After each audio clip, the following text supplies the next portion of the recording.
عامله كوبايه قهوه كده بالقهوه فرنساوي، نشربها سوا مع بعض. نرجع نكمل شغلنا مع بعض. السلام عليكم ورحمه الله وبركاته. صباح الفل على عيونكم، متابعيني عاملين ايه؟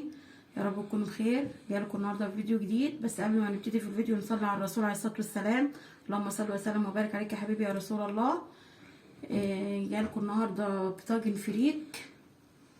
في ناس كتير ما بتحبوش، بس لو جربوه بالطريقه دي هيعجبهم جدا وهيحبوه. معانا فريك، معانا بصله متقطعه خيط صغير، معانا حته ليا مبشوره انا بشرطها عشان ما يبانش القطع بتاعها في الاكل، معانا معلقتين طماطم بيوريه، معانا فص ثوم صغير، ومكعب مرق وملح وفلفل وقرفه وبشر جوز الطيب. قبل ما نبتدي في عمايل الطاجن الفريك، تجيبيه من مكان مضمون، اذا كان من عند العطار او تجيبي المغلف اللي الاكياس، بتشطفيه، تفتحي عليه الميه الجاريه شويه وتغسليه وتنقعيه لمده ساعه، بس تكوني منقياه لا يكون فيه زلطه في حاجه، وتنقعيه لمده ساعه وتصفيه. ومعانا بالطريقه دي، وهنشتغل بقى على النار. معانا مقلة على النار كده زي ما انتم شايفين. هنحط اللية، ننزل باللية، فانا بشراها عشان اللي ما بيحبهاش طعمها ما يبانش في الاكل. وهو بيبقى بص طاجن الفريك ده في حته تانية خالص بحته اللية دي. شويه زيت، ممكن تعملي بسمنه بلدي، ممكن زيت خالص، بس حته اللية دي بتغير طعمه خالص بصراحه يا جماعه، توديه في دنيا تانية خالص. على نار هاديه كده على مسايح اللية،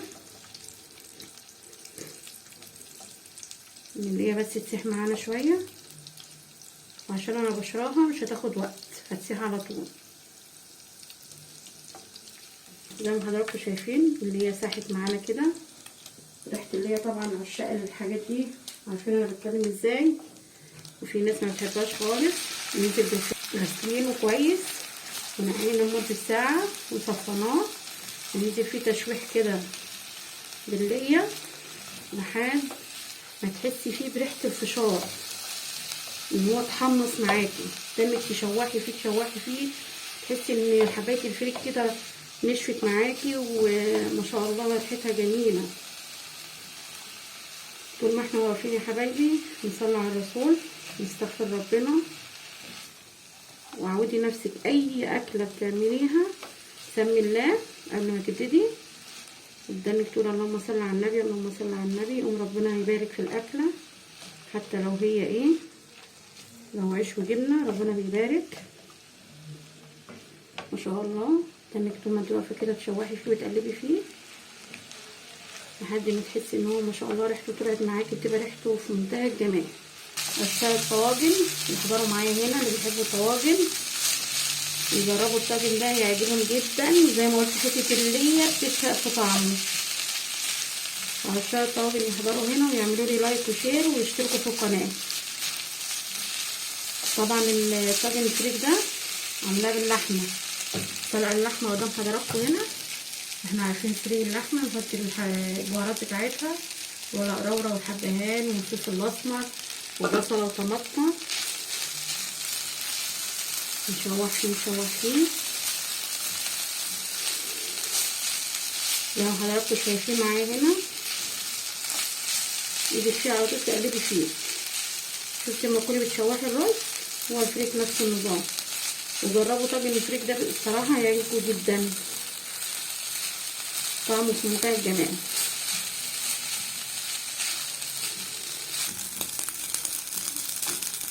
زي ما حضراتكم شايفين عمالين عماله اشوح فيه كمان الشكشكه دي. على فكره انا بقالي يجي ربع ساعه او اكتر بشوح فيه، لازم تسمعي صوت الشكشكه دي جامد، وريحته ما شاء الله في منتهى الجمال ورهيبه، والله ريحته جميله جدا، الريحه بتاعته تحفه. هننزل بقى معانا بالبصله القطع تقطيع صغير زي ما حضراتكم شايفين كده. نشوح برضو على قد ما تقدري بالبصله. ما شاء الله على ريحه البصله مع الفريك جميله. البصله اول ما نزلت عملت ريحه في منتهى الجمال، شوحي كده على قد ما تقدري. قلنا اهم حاجه فيه التشويح، ناخد كفايته من التشويح.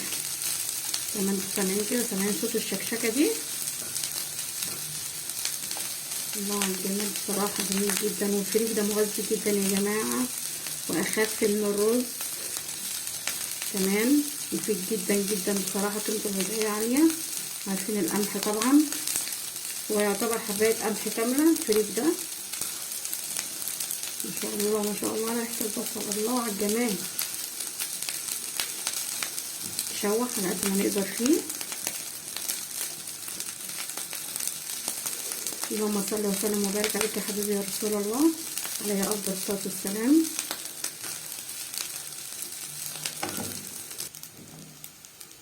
شايفين حضراتكم فلفل ازاي؟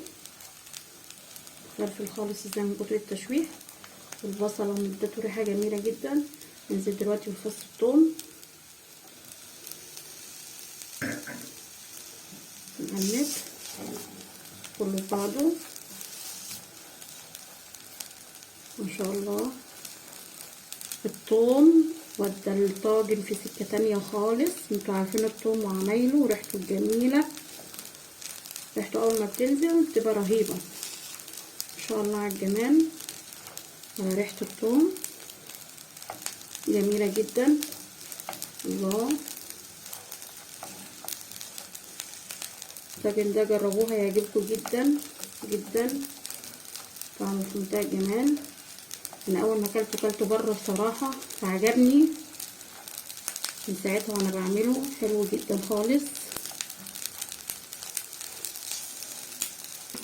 هننزل بالبهارات. قلنا معانا مكعب مرق، معلقه صغيره ملح، نص معلقه فلفل، معلقه صغننه قرفه، رشه جوز الطيب مطحونه، والراعي الملح عشان خاطر ما يحتقش منك، عشان مكعب المرق وعشان الشوربه فيها ملح. وشوحي بقى بالبهارات كده. ما شاء الله ما شاء الله على الجمال. وعلى جوز الطيب عامله ريحه رهيبه جدا. القرفه دي مفيده جدا، حاولي تدخلها في معظم الاكل بتاعك، جميله. نديلي برضو تشويح كده بالبهارات، البهارات كلها تتخلط تتجانس مع الخليط كده، ان ريحه البهارات تطلع في التشويح. اول ما ريحه البهارات تطلع في التشويح ننزل بمعلقتين الطماطم البيوريه، نحطه بقى في الطاجن. اوريهولكم يا حبايبي دلوقتي. شايفين يا جماعه الجمال؟ شايفين اللون بتاعه بقى عامل ازاي من البهارات، من القرفه وجوز الطيب، والريحه في منتهى الجمال رهيبه رهيبه. يا ريت والله كان الكاميرا بريحه كنت تشموا الريحه عامله ازاي. المفروض يخترعوا لنا حاجه زي كده بقى عشان خاطر الروائح الجميله بتاعه الاكل دي. هننزل بمعلقتين الطماطم البيوريه، انتوا شايفين، نشوح.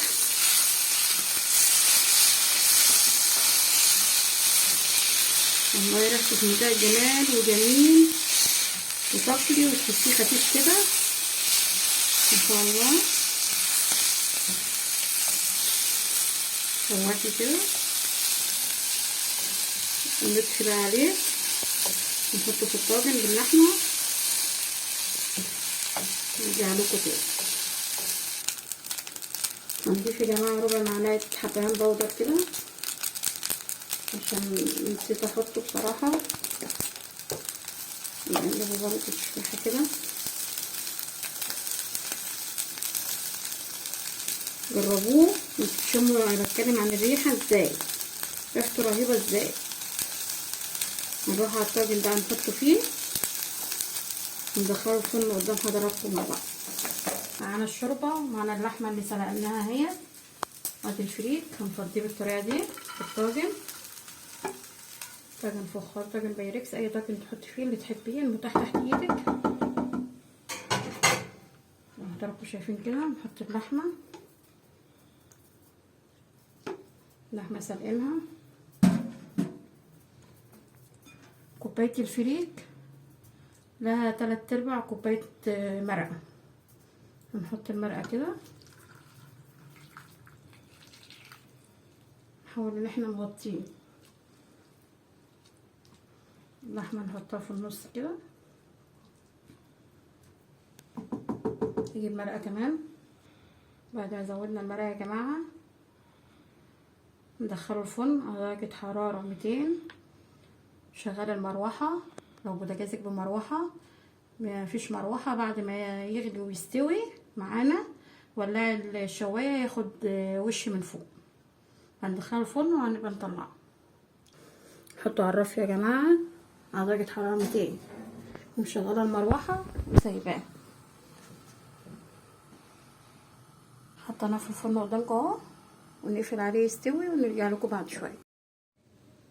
زي ما انتم شايفين يا حبايبي الطاجن طلعته قدامكم اهو من الفرن. شايفين ما شاء الله الفلفل من جوه عامل ازاي، فلفل ازاي، اللحمه مستويه معانا اخر سوا بتاعها، بس عشان سخن بس دايبه خالص، اللحمه دايبه. ويا رب اكون عند حسن ظنكم، والفيديو يعجبكم النهارده، وما تنسوش تعملوا لايك وشير واشتراك في القناه.